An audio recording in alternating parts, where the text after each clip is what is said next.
Now, from across the tri-states, this is KHQA Sports. Well, tip-top in the evening, everybody, and welcome to Sports Final. And since I don't get to do it very often, hi, Mom. And the sprint to the spring sports finish has officially begun. We start tonight, appropriately enough, with a race to Charleston. Sectional girls track and field tonight from Rushville Industry. We'll start you off with a 4x100 meter relay, and that event would be dominated by Illini West team of Paige Bray, Michaela Gronwald, Aubrey Carlisle, and Mariah Brody, finishing in a time of 52.08 for a championship and booking passage to state. Girls 2 mile, that won by Illini West Carly Garnett, comfortably in a time of 12:12:49. How about the 100 meter sprint in this one? Another Illini West luminary, the aforementioned Paige Bray, breaking away from the pack, advances to state with a first place finish in a time here of 13:03. How about the 800 meter? Again, the Chargers leading the way. Mariah Brody of Illini West in a time of 2:30:29 to finish off and book her passage to the state. 4x200 meter, who else? Illini West doing it again. In front at the second handoff, and Gracie Bostwick going to finish things off in a time of 1:50.17 for the victory. How about somebody other than the Chargers? Central's Caitlin Ray comes in a close second here in the 400 meter to advance to state in a time of 1:02:13. And in the 300 hurdles, IW takes second place. Liberty's Ashlyn May takes first, or third, I should say, as Aubrey Carlisle from IW takes third. Great night for the Chargers as they're going to send a ton off to state. Meanwhile, we've got soccer for you tonight. Regional championship game between Quincy Notre Dame, your defending state champs, and Macomb. 1 minute in, it was already 1-0. 2 minutes in, it's 2-0 as Jordan Frericks punches one home for the Lady Raiders, and they are about to go on a mad flourish in the first half. Cassidy Foley had a great first half. Look at her breaking free right in front of the net, squares up and punches one home, right-footed to extend the lead out to 3-0.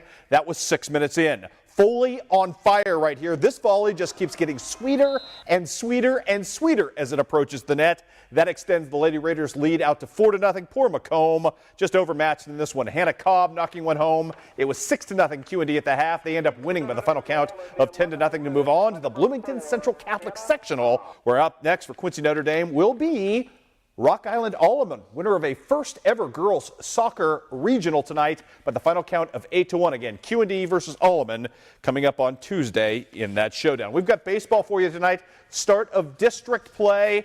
Mark Twain and Monroe City going at it. I didn't get to stay very long because this game started 32 minutes late. Kyle Fulton with a great start from Monroe City getting out of a jam.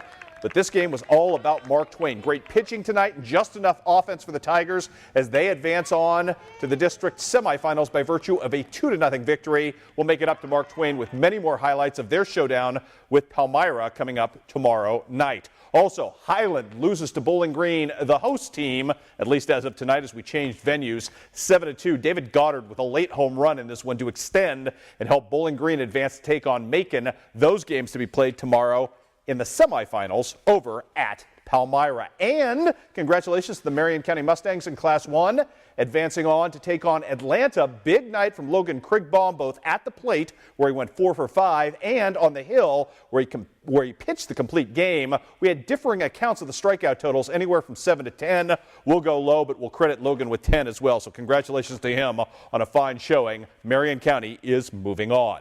On the Illinois side of things, still regular season play, but much at stake for the Macomb Bombers. A win would give them a share of the division conference title in this one. Scoreless in the bottom of the second. This is the freshman, Grant Hannett, who had a great night, rolling a single through the right side. Alec Drake would score, and that makes it 1-0 Bombers at that point. Same inning, Jacob Dyer at the bottom of the lineup. Doesn't look like a bottom of the lineup hitter, putting the ball in play, driving home Hannett on the ground out. That makes it 2-0. Garrett Klein, big night for him as well. He would score from third in the ball in the dirt right here. Macomb up 3-0. Brett Taylor, 3 for 3 at the plate today. Missed the cycle by a home run. Macomb gets the deal done tonight, winning in a blowout. Final count in this one was 14-6 in favor of the Bombers. Other scores in Illinois tonight. Rushville Industry wins a dandy pitcher's duel over Brown County. Taylor Feigl delivering the game-winning RBI in this ball game. Also on the Illinois docket tonight, Beardstown knocked off by Sacred Heart Griffin. It was Rout getting a big game at the plate from Brett Elliott to beat New Berlin by the final count of 6-3. And Grigsville Perry and Payson Seymour in a slugfest. The Tornadoes with a big win in that one. Final count was 18-9. We had softball tonight, senior night from the backyard at Quincy Notre Dame as Allison Tappy and company well celebrated, and as well they should be. This game started off with the 100th career hit of Kristen Gengenbacher in the bottom of the first, and that sets the table for this. Aubrey Venverlo, how about a senior night swing right there? That is a 2-run jack, and what better way to celebrate senior night than with your second home run of the season? It was a big blow, as Quincy Notre Dame would score in every inning of this ball game and end up beating Varna Midland by the final count of 11-1.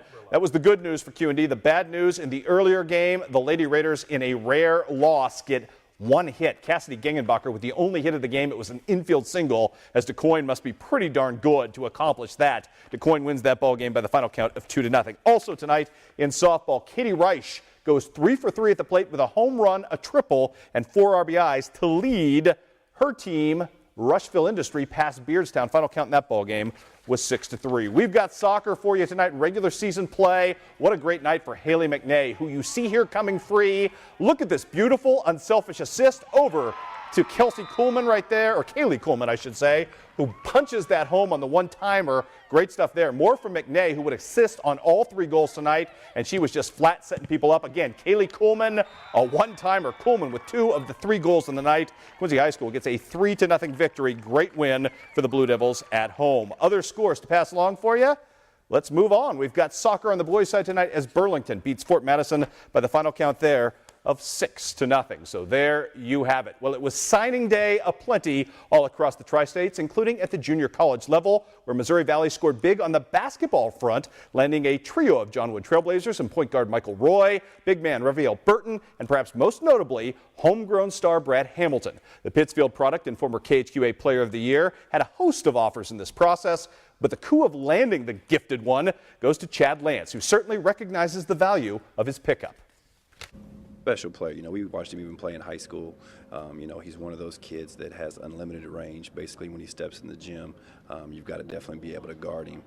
Great release, but deceptive quickness. I think that his ball skills are probably a hidden gem that not a lot of people know about. He's a steal. I mean, I'm just going to tell you, he can play a lot of different places and in a lot of different situations. And in my mind, was under-recruited out of high school, and we got very fortunate. And in my mind, a little bit even under-recruited here, out of here. But he can make basketball plays. He shoots it at a very high rate. Obviously, he wasn't as good of a shooter in high school as what he was at the college level. So he developed that. He's gotten better. His IQ's through the roof. So the Missouri Valley is getting a steal. And I think for a lot of people that are watching this, if they got to know Brad a little bit, they're getting even a better kid. I mean, just a perfect kid from a personality standpoint, academic standpoint.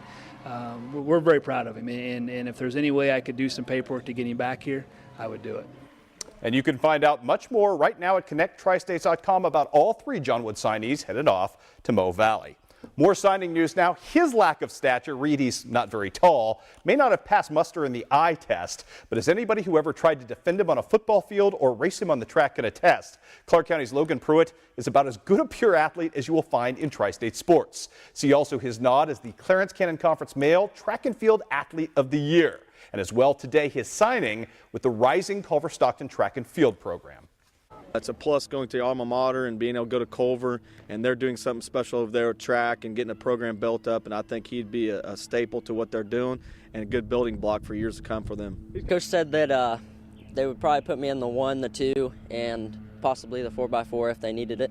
Oh, it should be fun, and it's just a great honor having somebody want me to come and do any sport for them. He's a very explosive kid, and the great thing about being here, you get to have him every day in the weight room, and a kid that really sells out to trying to get better, has really been working on just his technique and the fundamentals of running at this point, just like he would be doing in football, and just really understands the big picture about how to become a better athlete, and those things translate.